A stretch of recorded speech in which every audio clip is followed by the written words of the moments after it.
¿Cuánto debe subir el salario mínimo? Yo creo que es una gran discusión que hemos tenido. Habría que comenzar contando un poco la historia. Ciertamente, quienes nos dedicamos a la economía decíamos, está mal que el salario mínimo sea una unidad de cuenta que sirva para el financiamiento de los partidos políticos, multas, recargos, Infonavit, todo mundo está. Pero el tema no había aprendido hasta que el jefe de gobierno de la Ciudad de México lo sacó un 1 de mayo y como que el tema aprendió, diríamos en términos actuales, se volvió viral.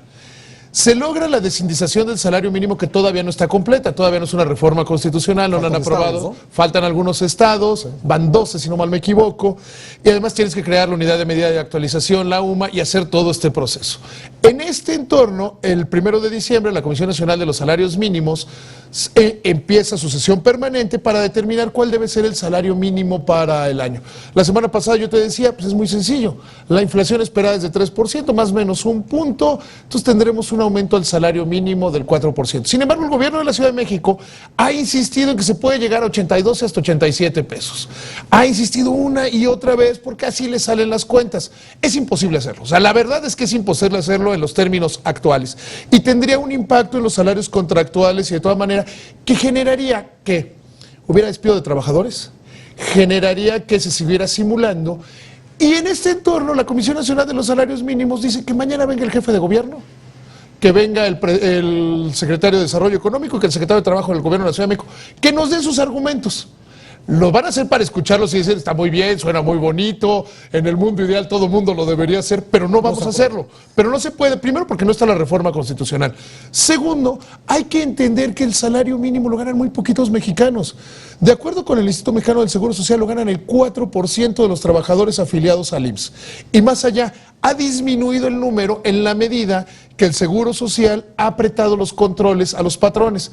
Una gran cantidad de los que ganan el salario mínimo en este país realmente no lo ganan, no lo perciben. Lo registra el patrón con el salario mínimo y le da por fuera, porque así le roban al trabajador, que no le están robando ni al gobierno ni a nadie, el Infonavit, el SAR y el Seguro Social, que eso es disminuir según ellos el costo laboral.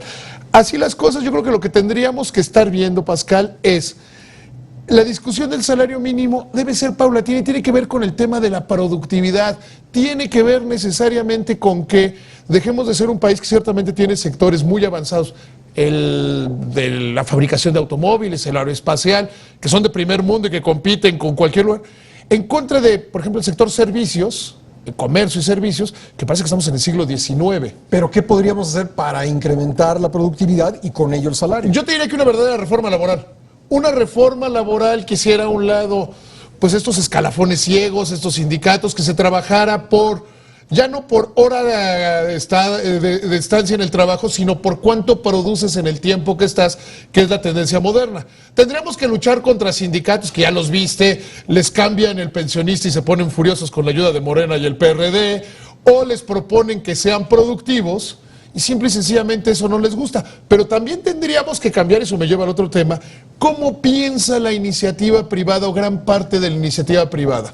Hoy Rodrigo Alpizar, que a mí me parece que es un líder de iniciativa privada total y absolutamente lamentable, él se la pasaba diciendo en agosto, cuando estaba muy fuerte la volatilidad del tipo de cambio, que los empresarios no aguantaban más, que el gobierno tenía que implementar un programa de rescate, iban a subir los precios, y que venía una escalada inflacionaria que mañana se va a confirmar. Mañana casi te firmo que vamos a tener un nuevo mínimo histórico con la inflación de noviembre, que la da a conocer el INEGI mañana.